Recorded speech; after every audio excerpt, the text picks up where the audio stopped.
is closer. We can use my car instead, even though we've learned that the two places are across the street from each other. So my car is just too far away. It's like 3 extra steps. Sure.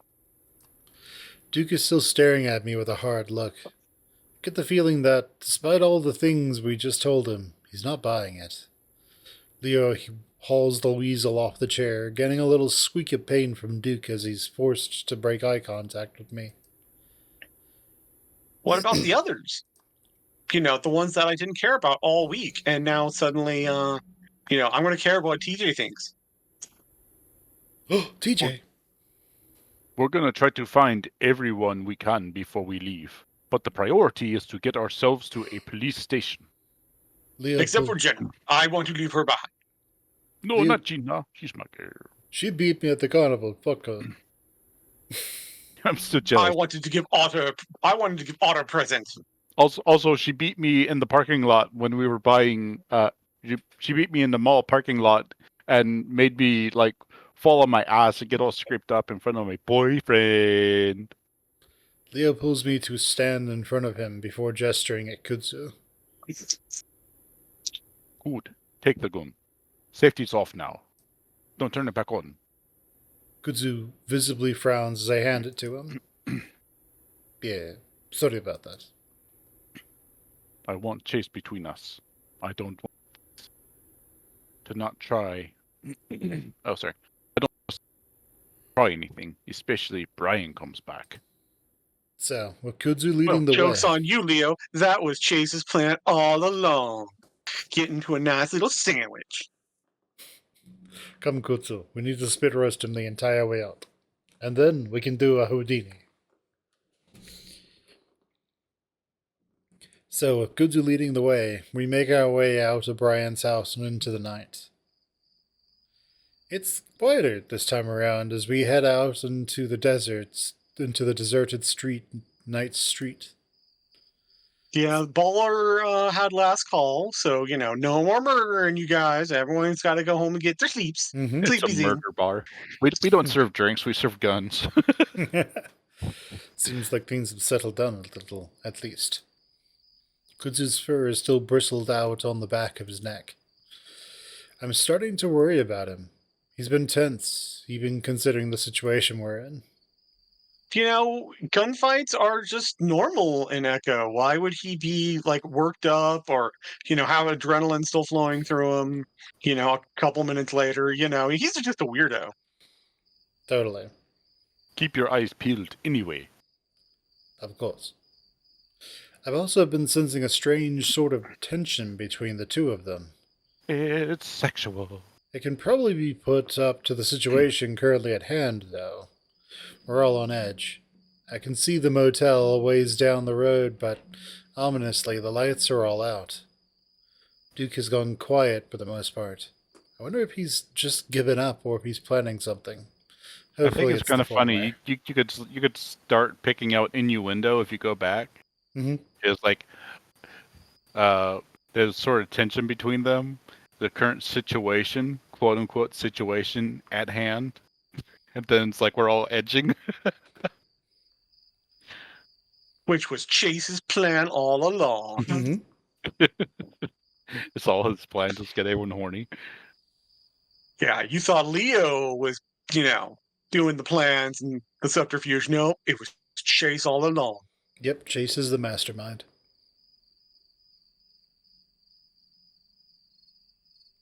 Alright, Leo, go for it. Okay. I'm not really seeing anything out of the ordinary here. Trust me, things are fucked up. We passed Do you the know diner. these bodies hanging from the trees? That's just a Tuesday. That usually lets you know that something's going on. We passed the diner. Hmm? It's like, look at that, bodies. It hasn't even released its bells yet. It was fresh. We should totally hang out around here. It's Mr. Mackey from South Park shutting himself. We pass the diner, the moonlight glinting softly off the metal edges. A dark, sick feeling sets in as we stare at the black windows. That's where it all started. Should we check to see if she's still there? Or maybe she got up and is now currently murdering more people. She's out there just. Shank, shank, shank. Leo's quiet behind me for a moment, then clears his throat. Don't say why we'd need to do that. It's not The Walking Dead. I mean, it wasn't a headshot, so she could get up. I don't know, to tell the cops about it or something? Because, we've been talking to the cops so much. I mean, we need to give them all the juicy details. Mm-hmm. If the cops haven't been there, then I'm sure she's still in there. No use looking inside. She didn't get up and walk away, dumbass. Well, we just have to tell them that someone vandalized the pinball machine in there, and then the cops will be right on it. Mm-hmm. Hey, it's gonna be okay, alright? Shit. Not for jaundice.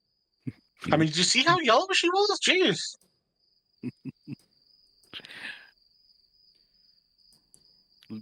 Oh.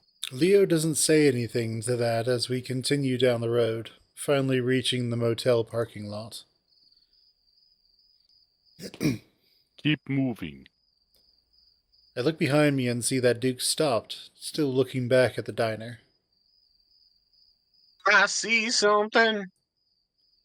What? It's the spookies. They're coming to get me, Leo.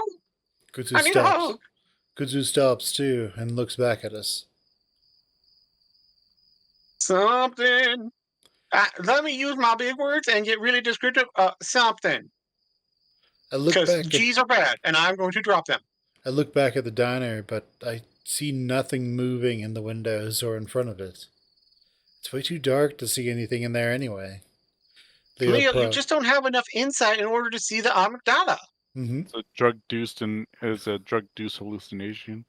You just see Ludwig the Accursed come out of the diner. Leo prods at Duke's back, but the weasel refuses to move, rooted to the spot. Am I gonna have to carry you by your bloody arms again? Leo lets go of Duke for just a moment, reaching to turn him around, probably to throw the weasel over his shoulder. But before he can do that, Duke screams, long and loud, and it raises all the hairs on the back of my neck. Before Leo can stop him, the weasel takes off into the night, away from the diner, towards a grouping of trees and bushes to the side of the road. Leo curses and immediately goes after him. Kudzu starts to follow.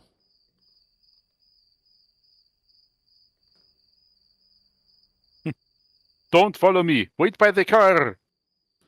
Leo shouts over his shoulder before disappearing into the brush. Then, more faintly, And watch chase! Kudzu and I stare into He's the like a darkness. toddler. He might walk off. Yeah. Make sure there are no toilets around. Kudzu and I stare into the darkness, listening to the two of them crash through the brush before fading out into silence. After a few moments, Kudzu rubs his head and turns to me. Well, guess we should get to the car then. I frown, not really worried that Duke can do much to Leo, but rather that they'll run into someone that could. Shouldn't be too hard to catch him. He's in handcuffs. Duke. Weasel his way out of them now, can he? Duke can be fast when he wants to be. He does have meth speed. Yeah. He can move at the speed of meth. I've seen, they are some of the most contortionistic people you'll ever meet. I mean, they don't call it speed for nothing. Hey-o. I've heard they're bend over backwards for another hit. Or with Duke, just frontwards. Alright, Chase. Stop. I feel like we should have gone with him. I keep staring into the darkness of the brush, and Kudzu pats his hand on my shoulder as he passes. Don't worry, Leo can take care of himself, especially when he's up against someone like Duke, a handcuffed Duke. Yeah. Reluctantly, I follow the raccoon. Leo's brief presence had been so strong and reassuring. It's kind of jarring to be without it again. At the same time, though, it's not all that different from Kudzu. It was just more overpowering with it, I guess. I fished my keys out of my pocket, then suddenly realized where we're at. Hey, we could check our room. Jenna or TJ might be there. I also have to get the toy that Jenna totally won for me because my boyfriend is the worst at games. They might be in there. Even some of the others, because Flynn just likes to crash in our hotel room. It's weird. Kudzu looks back at the dark motel, scanning the rows of doors. Yeah, we should. But I think we should wait for Leo. I don't really trust anyone right now. I realize he's implying that one of my friends could have gone insane, too, and I also realize I can't blame him. From what I saw and what I've heard, TJ might be acting the same way as Duke. That thought Yeah, causes my... TJ just goes around kidnapping people and torturing them. Mhm. That's totally what he's up to. And he hangs out with, a big bear. Oh, yeah. That thought causes my stomach to churn sickly. Listen, I gotta, pee real quick, okay? Oh, we're up to number 2 on the counter. Ding! Okay. I don't see how this could possibly be bad or why we wouldn't just go into the hotel room where there's a toilet, but It's, let's do this contrivance. it's like Like, number okay. of times Kudzu has pissed to push the plot along. Like, okay, yeah, maybe I'll just get into the car where it's safe. Give me a second, Jace. I need to go take a dump. Let me go around this corner. I'm just gonna go over behind that corner.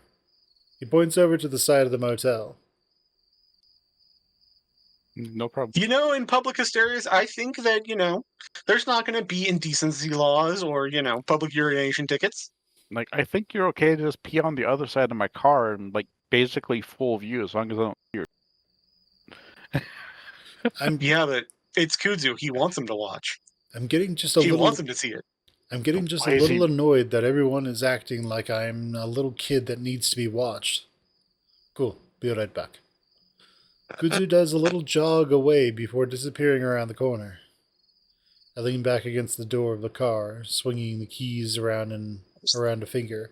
Shouldn't you, open the car up and get inside and make sure it works? And That's what I said. Get inside the car. It's safer there, and you can also make sure it works. yeah, No. He has to be Yeah. left alone with the key on an obvious display that's easily snatchable because nothing bad will happen. Kudzu's there. that's right. Kudzu's not there. There's nothing that could go wrong. We're in the middle of like this hysteria moment, and yeah, there's just no sense of urgency at all. It's completely quiet now, and I haven't heard a single gunshot since we got outside. Yeah, I should hear the trickle and pitter patter of piss on the ground, but coming from around that corner. But I don't hear anything. I think Kudzu is like setting me up. I wonder if everyone that's been Well, fighting he had to go is... and take a number 3. I wonder if everyone that's been fighting is dead now. Or maybe they just realized how ridiculous the mayor's story was and left. Thinking about the supposed monster that I definitely don't believe in, though, has me looking over my shoulder into the darkness. Images of a hanging body crosses my mind. Yeah. What's funny is like the other option could have been maybe everyone realized how it was that they were living in a near ghost town and all moved. Yeah. I look over to where Kudzu went. It's been a little while. Shouldn't he be done by now? A pop Are you from done pissing? A pop from the brush across the street makes me jump. Leo? My voice comes out as a whisper. There's definitely Just something call there. to people in the night again, because this always works out great. Oh yeah, always. Its form stands out just a shade darker than the trees behind it. It might be a bush, but it looks thin, like a person. Method. And I squint at it, and that's when I see the glint of 2 eyes in the darkness. I freeze. Whoever it is, they're not responding to me, and that's definitely not a good sign. I decide that I'm not just going to move until Kudzu gets here. Yeah, and if it does move, I'm just gonna run to where Kudzu went. I don't think he'll mind And me step catching right him. in the puddle. Yeah, I know, right? He just slips it at Lad's face first.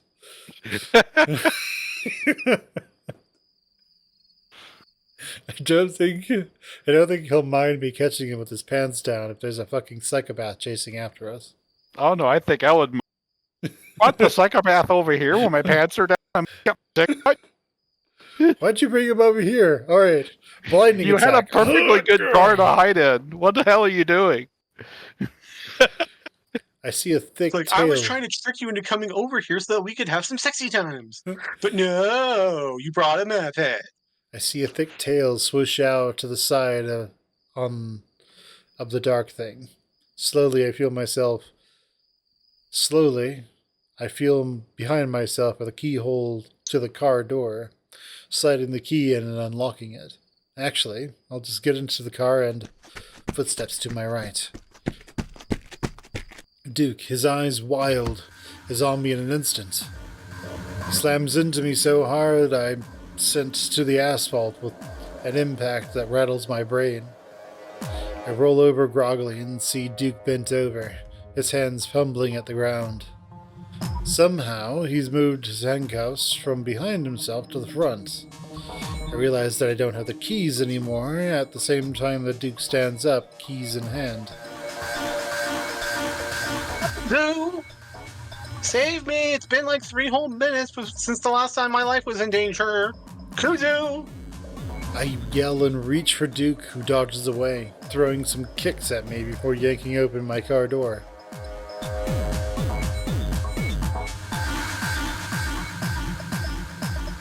Chase? Pick up.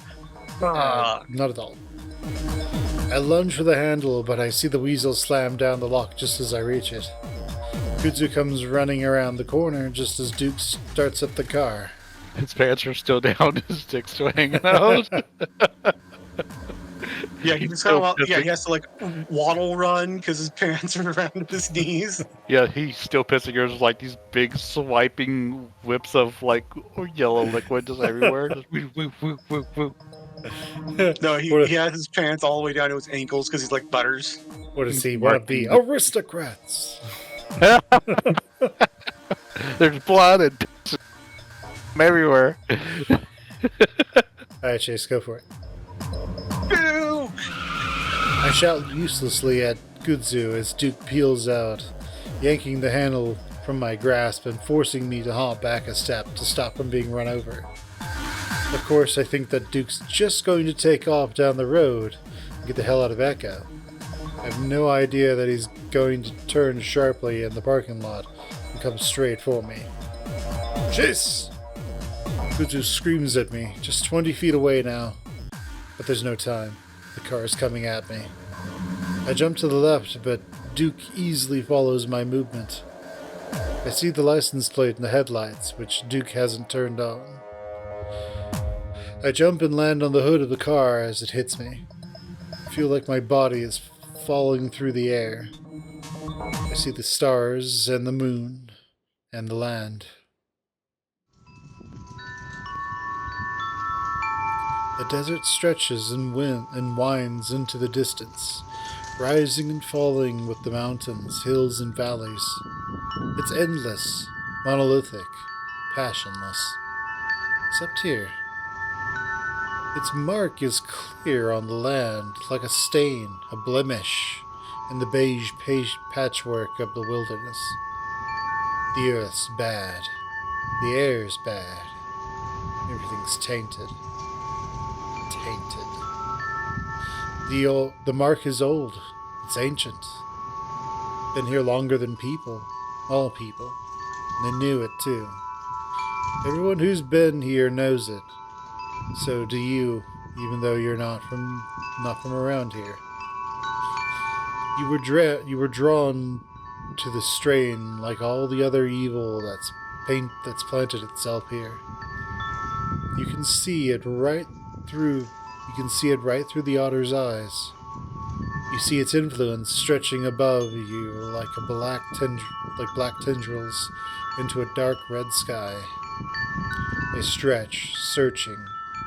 They stretch, search, reach for anything alive to stain anything they touch. So it is. So it will always be. Jace! I stare groggily up at the face above me. A swirling mess of gray and black before I'm able to focus on a nose just inches away from my own. That crosses my eyes, which hurts, so I close them again. Jace. The voice is gentler this time, though no less concerned.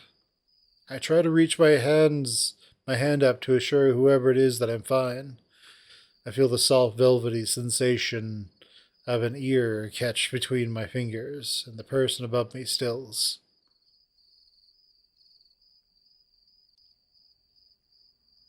Cheers. Cheers. Chelsea? Chelsea. What? Senor Kaiserhund. What happened? Are you guys okay? I mumble thickly past lips that don't seem to cooperate with words that don't seem to make sense.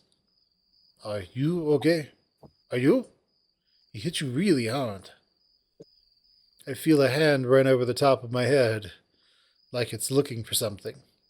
Did you hit your head? I feel my own head, keeping my other hand resting on Kudzu's head. That's right, Kudzu. Push myself up suddenly, realizing where I am and what just happened. I look around into the night, the surreal feeling of regaining consciousness in this nightmare making it all the more horrific. You know, getting hit by a car, you can just walk that off. Oh, yeah. You know, I think it's kind of funny. My mind goes to, like, Chase tried to dive over the car and he's shirtless and has his bare skin. So when he hits the top of the car, you just hear, like, this loud, like squeak. It's like skin on metal skidding as he bounces off. He's just got, like, this. No, he gets stuck to the car like a Garfield. No, he's just got, like, this big, nasty, like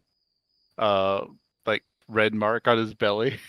Where it's just like a rash. It's just shaved. Alright, Chase, go for it. In your car, idiot. I try to push myself up, but Kudzu holds me down firmly. Duke, Ooh. he took off somewhere. Kudzu looks around, his ears pointed up as if listening before looking back down at me as I try to sit up again. You need to stay down for now. Something might be injured. I think I'm okay. Because if I don't have any visible wounds, that means I'm clearly okay. Oh, yeah, totally. Internal injuries? Never heard of her. Massive concussions? Nothing. I walk those off. Kudzu gazes down at me, and for a moment I'm left staring into his deep, dark eyes. That's when the sound of feet slapping against asphalt breaks the spell, and Kudzu looks behind himself.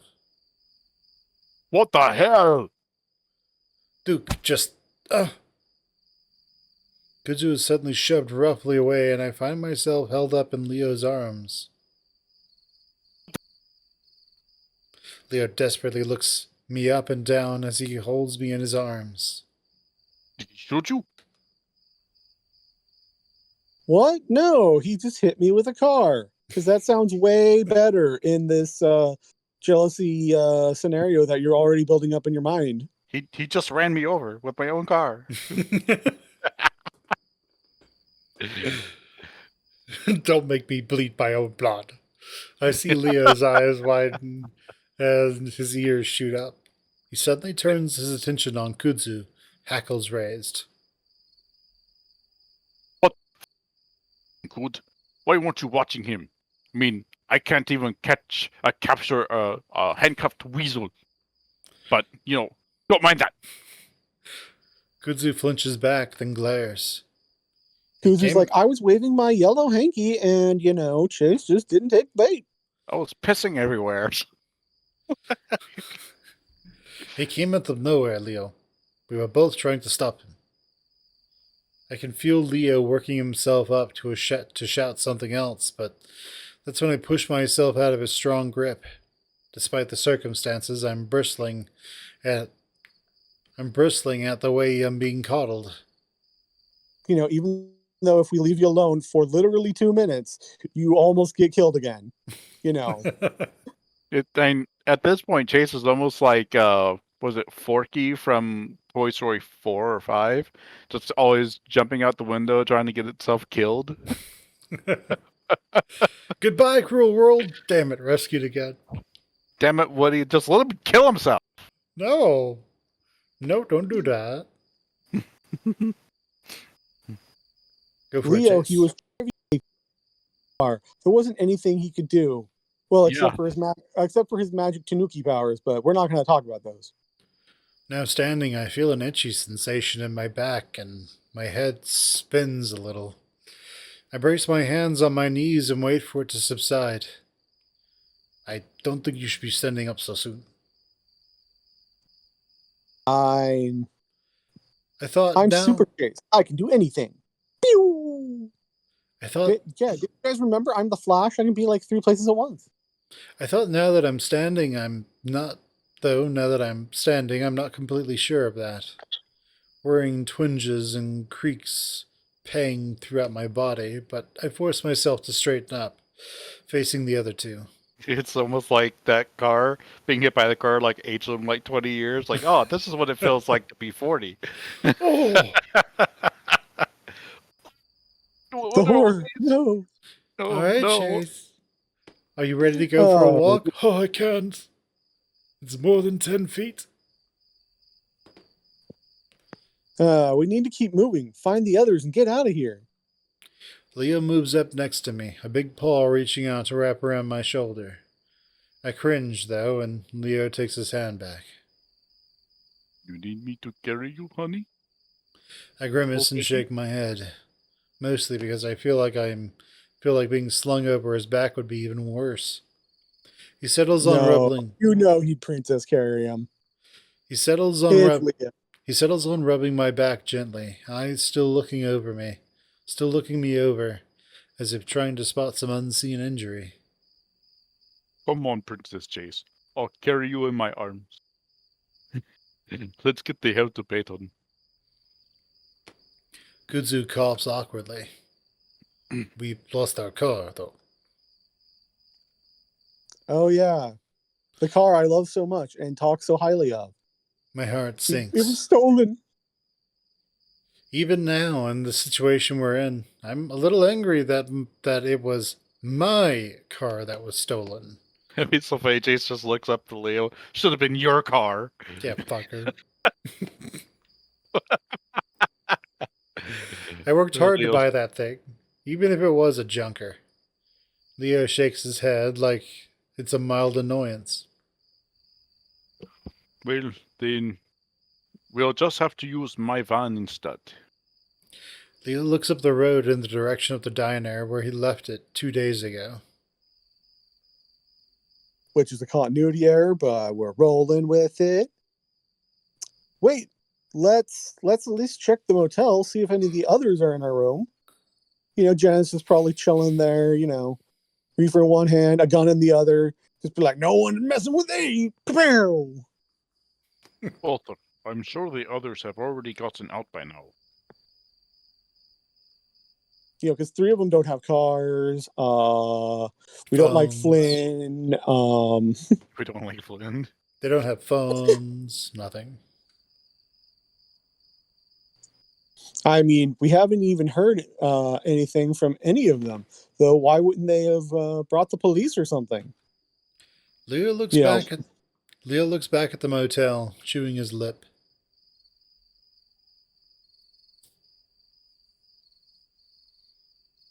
All right, but we need to get the hell out of here so we can get everyone help. Yeah, real quick. I reach into my back. I just need to make sure I grab my griffin and, carefully fold all my clothes back in my suitcase. You see your Griffin? Yeah, that's the toy Don't Oh want them. yeah, dude. Yeah, they never even mentioned that again Never after again. which is kind of weird because it's like the size of a person. You'd think you'd see it. You could just cut a hole in it and hide inside of it. TJ probably could. I reach into my back pocket, pulling out the key card, and I wobble it, and I hobble in the direction of our room on the other side of the building. Gudzu reaches out to me. You, you need, he. Leo shoulders the raccoon aside as he practically jumps to my side, gently pressing a hand onto my back again. Stay close. Go for it, Leo. Stay close, Otter. Not gonna let something like that happen to you again. I try to ignore the tension I feel between the other two. More than anything, I'm annoyed at Leo. Why is he acting like this? Sure, he was always a little jealous, but right now, in the middle of this hellscape of chaos, I shake my head, allowing the wolf to guide me with his hand as we turn the corner to the motel. Kazu stays close behind us, and I look back at him and give him a small smile to show that I at least appreciate his concern for me. He gives me a short nod back, but otherwise doesn't say anything. Like most of the town, the back of the motel is completely deserted as far as I can see. Another pop, that's probably a gunshot, echoes in the distance, but I'm just thankful they aren't happening every minute like earlier. Again, I wonder if it's because everyone's dead. Probably. As fucked up as it is, I think that might be a good thing for us. As long as it doesn't involve any of my friends. We reach the door of the motel room and my heart sinks again as I see there's no light coming from the window. Shakily, I raise the key card and press it against the lock, only to accidentally drop it. I can't even put a key card up to something flat. I'm as incompetent as it comes. Yeah, it's like he got a head wound or something, huh? Yeah, it's Weird almost how like that happened. almost like he has massive concussion right now. It's I like start- he's trying to do parkour over the car, just banged his head on the roof.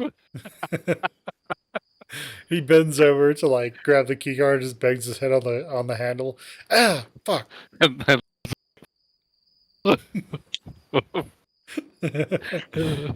I start to bend over to pick it up, but Leo puts a hand on my shoulder, speaking gently into my ear. Don't move, Otter. He sweeps up the card and presses it to the lock. It flashes green, and I hear the electric buzz of the lock coming unlatched before Leo presses down on the door handle, then pauses. His other hand suddenly reaches out behind me towards Kudzu. Gozu, hand me my gun. I'll give you. Kudzu stares at the hand for a moment, then jumps as if suddenly realizing what the wolf is talking about. Oh, right. Kudzu lifts his shirt, fumbling with the waistband before pulling out the gun. He hands it to Leo, who in turn hands him Duke's gun. He checks the safety on his own before pointing it towards the door. Leo pauses again, then glances at me. Otter behind me. Leo nods back to the wall next to the door. I only feel a little twinge of resentment at being treated like a child again, but I'm too eager to check the room to say anything. Finally, Leo gives the door a gentle shove, allowing it to swing open on its own. And then he just jumps in and starts shooting. Bang, bang, bang, bang, So bang, I bang. just started blasting. Bah, bah, bah, bah, bah. He shoots everything. It's like, I hope none of our friends were in there because now they're dead. I can't see anything from behind Leo, but judging by the look on Kudzu's face next to me, they don't see anything. I realize why as Leo slowly reaches inside and flips the light switch. I can't resist and peek around Leo's bulk into the motel room. I don't know what I was expecting to see. Maybe a blood-spattered room with all our friends' bodies piled in the middle or something? Instead, though, Yeah, Carl it's, just had his Joker moment, you know. yeah. Instead, though, it's basically just how I remember it.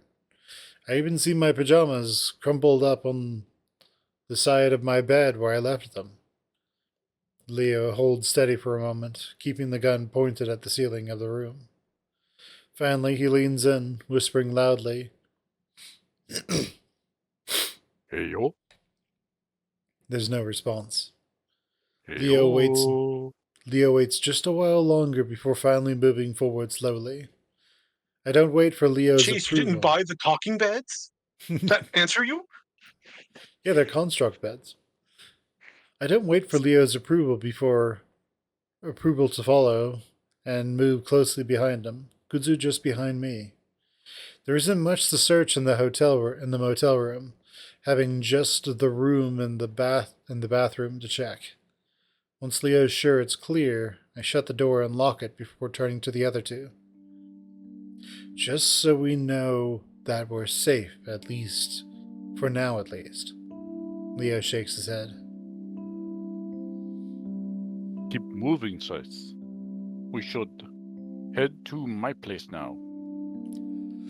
I open Jenna's laptop on the table, pushing the power button. Ooh, what are you juicy doing? secrets is she hiding? Ooh. Oh, what? This computer's full of otter porn, too. What the hell? Otter and wolf porn. Wait, Mhm. is that a video of me and Leo nuzzling? Oh, Except it's been deep faked. Instead, it's Jenna and Chase nuzzling. Jenna and Chase. Come on, what are you doing? Leo shifts his weight from one foot to the other. Kutsu moves to stand next to me. Checking the internet? I was hoping to, but all this otter porn, I can't even close all the tabs. There's so much. I sigh as I stare at a password screen. Well, let me check with my phone. Leo sighs again. That's not going to help us. I have Wi-Fi calling. Leo sighs again and sits heavily on the bed, bending it in like a bow. He sets his gun on the bedside table before rubbing his face vigorously with both hands. You okay? Saying that Leo has been on edge is an understatement. Sure, we're all fucked up right now, but the way the wolf's been acting, it's like he's a different person. Leo lets his hands slide down his face so he can peer at me over his fingertips. He examines me for a while, then finally reaches out with both hands. Come here, Jula. I almost hesitate, and I'm not sure why. I walk over to him and stand in front of the wolf before he reaches out and pulls me down into his lap. Then he presses my head against his chest before wrapping his arms around me. He starts stroking the back of my neck gently. It makes me shiver. It all feels a little forced. We don't meld together naturally, like we always used to. I'm sorry about letting all this happen. I should have told the police when Duke started threatening earlier. Do you know what's happening? Because clearly, you would know, Leo. You conjured the supernatural again. Yep, he's doing it again. Damn it, Leo. Leo takes another breath, and his broad chest swells against my cheek before he blows it out, ruffling the fur on my head. I don't know. We really don't. I notice Kudzu standing to the side, clearly trying not to look at us. Any internet? Or is your phone broken with all the otter porn too? Kudzu looks up. Raccoon on otter. Raccoons on otter.com. Kudzu looks up and shakes his head. No, I can't find the network. Damn it. Did that bear do anything to you? Do I need to break him? The hesitation in Leo's voice makes it clear what he's really asking. It sounds like he's been wanting to ask it for a while. No, he just tied me up for a while. You know, he wanted to, but the threat of, the menacing Duke kept him at bay. Because Duke's so threatening. Oh, man. Oh yeah. I guess technically he did do more, in a way. But I don't want to go into that right now. The whole incident actually seems like a long time ago already. Jaundice's murder.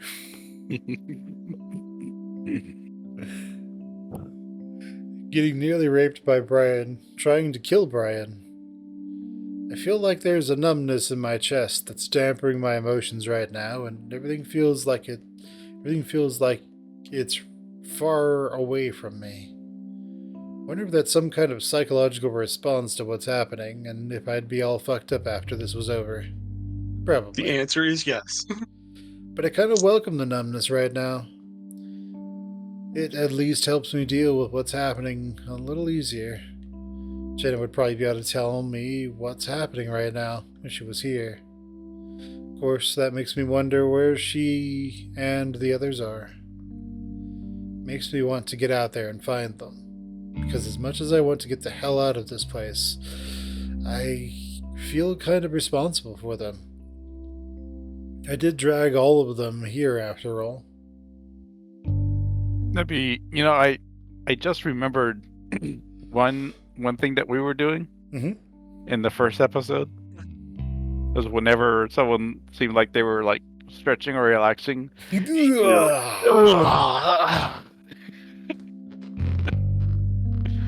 I'm gonna get you out of here, I promise.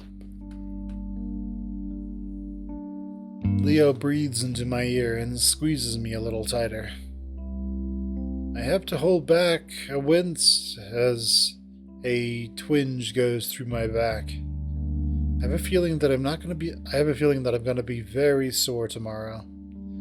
I suddenly lift my head and look back at Kudzu. Time is it? Kudzu takes his Is it phone. is it walker clock? Does my wolfie need a walkie? Kudzu takes his phone back out of his pocket to check. 3:45. I stare at him. Are you serious? Because you're such a jokester. I often have to wonder. That means it's only been a little more than an hour since we left Kudzu's place. I was hoping that daylight would be a bit closer than that. Kudzu slumps down in the chair at the table. It's what the phone says. I continue to rest my head against Leo's chest, listening to him breathe. I glance up at him and see that his eyes are closed as he continues to stroke the back of my head. I'm about to tell him that we should get moving again when I think I hear something. It's a soft, snuffling sound, like someone's covering up their sniffling. I lay there against Leo, not moving as I continue to listen. A full 10 seconds go by before it happens again, and this time, I think it's coming from below us, under the bed. I look up at Leo again, wondering how to tell him I heard something without saying it loud. Honestly, with his massive wolf ears, he should have heard it before I did. I reach up and poke his chin. Leo shakes his head a bit,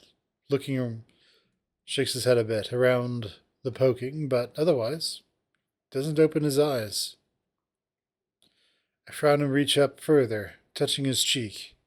He leans into it. Leo? I barely whisper at him. Finally, he does open his eyes, and I point at my own ears, mouthing listen. I see his ears comically perk up, his eyes looking at the ceiling. I motion down at the bed. I can see Kudzu to the side from his chair, eyeing us curiously, but not saying anything otherwise, thankfully. This time the snuffling sound is quite a bit louder, and I feel Leo's fur rise up in his arms. On his arms. That was definitely a person, or something, living and breathing, at least, and it definitely came from under the bed. Leo slowly and gently pushes me off his lap, motioning me away. Slowly he leans over and grabs up the gun. Then he stands, backing away from the bed, then crouching slowly with the gun pointed as he looks under the bed. I see Leo pause, staring, then reaches out and grabs whatever it is and yanks hard. Ah! The scream is loud and piercing. Whatever it was sounded like sounding like a terrified child.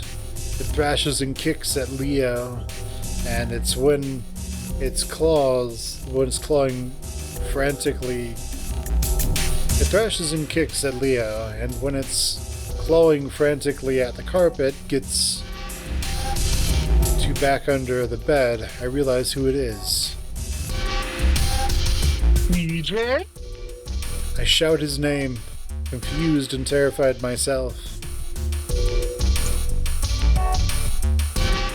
What the hell? Calm down!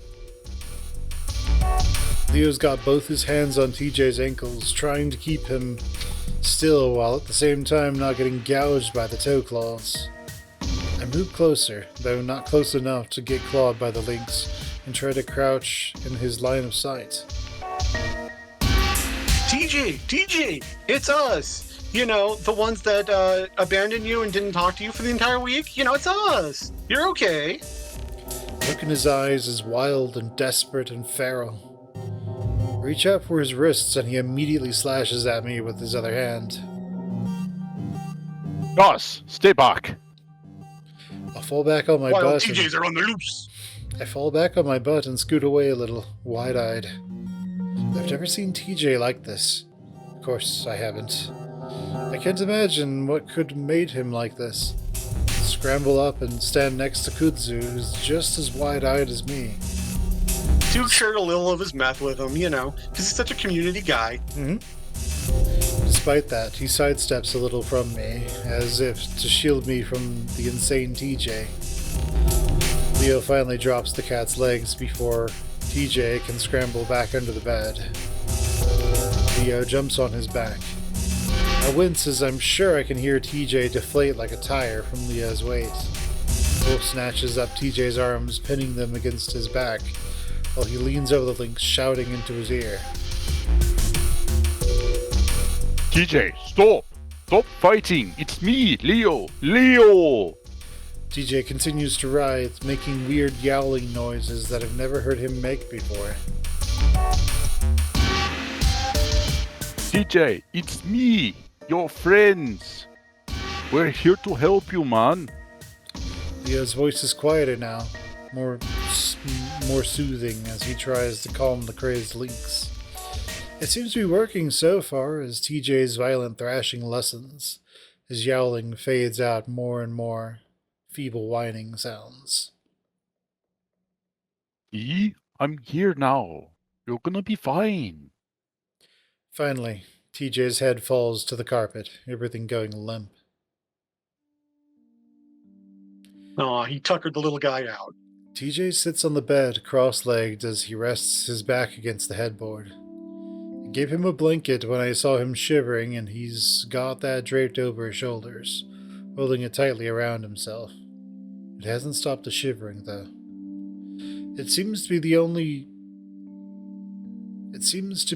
only one he doesn't flinch at when we get... I seem to be the only one he doesn't flinch at when we get closer, so I sit next to him on the bed. Awkwardly, Because Chase is just the magic one. Oh yeah.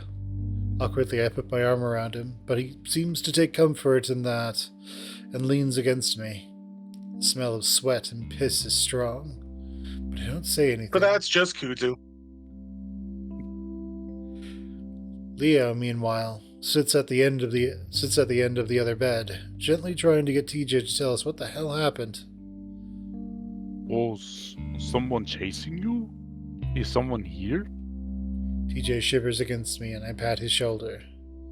He looks at me then, and I see his fur completely matted to his face, like he's been crying non-stop. I notice bits of dead leaves on his head too, along with some dirt.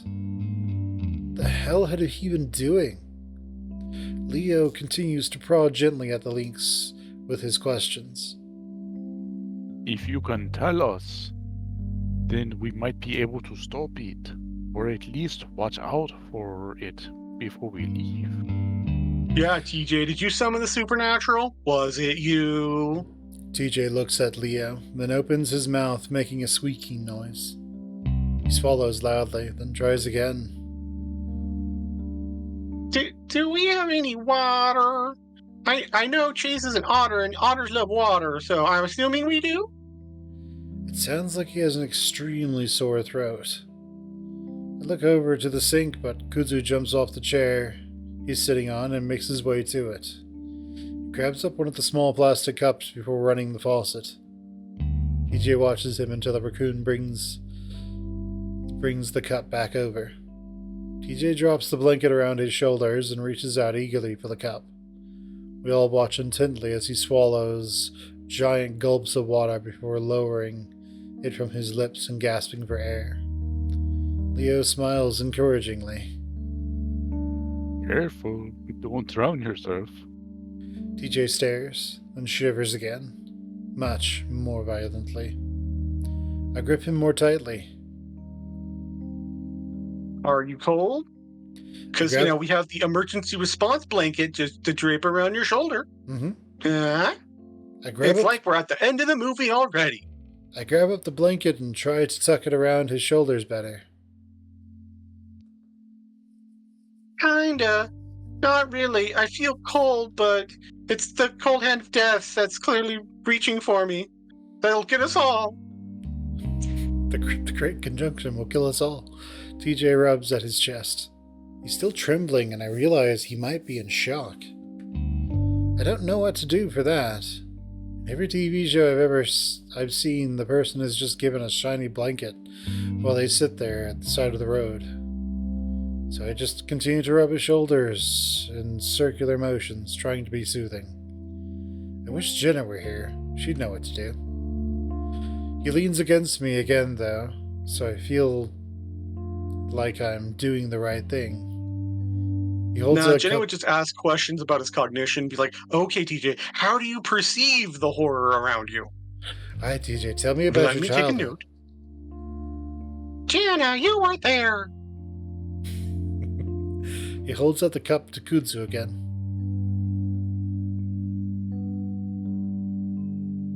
Can I get some more, please? Please, sir, I'd like some more. Sure. Kuzu takes the cup delicately from TJ, like the links might break. When Kuzu moves off to the sink again, TJ leans towards me, whispering, That guy played soccer with us, right? Because I don't remember 2 days ago. Yeah, he did. And he almost, kicked your butt. Isn't that right, TJ? I'm just gonna gaslight you. You're now terrible at soccer. Right. TJ goes back to leaning against me and staring at the wall. While this isn't good, he does seem to be getting better. He can recognize us again and remember stuff at least. Leo adjusts himself on the bed, clearing his throat again. Eesh. If you can't remember, that's okay. But I just want to make sure no one's coming after you. TJ blinks, then shakes his head. No, I don't think so. It's just all my murder victims haunting me. Normal Lynx things. Mm-hmm. Leo waits, but TJ doesn't say anything more. No one? You sure? You were hiding, so... Leo clearly doesn't want to upset the Lynx, but it makes sense why he wants to know. If there's someone lurking out there, hunting TJ down, we could be in a lot of danger right now. As opposed to the people that are lurking out there to hunt us down. Mm-hmm. Big difference. We have to wait, though, as Kuju comes back with the cup. TJ takes a few more gulps before looking back up at Leo. I thought I saw something. I keep seeing things. I think I need to go home.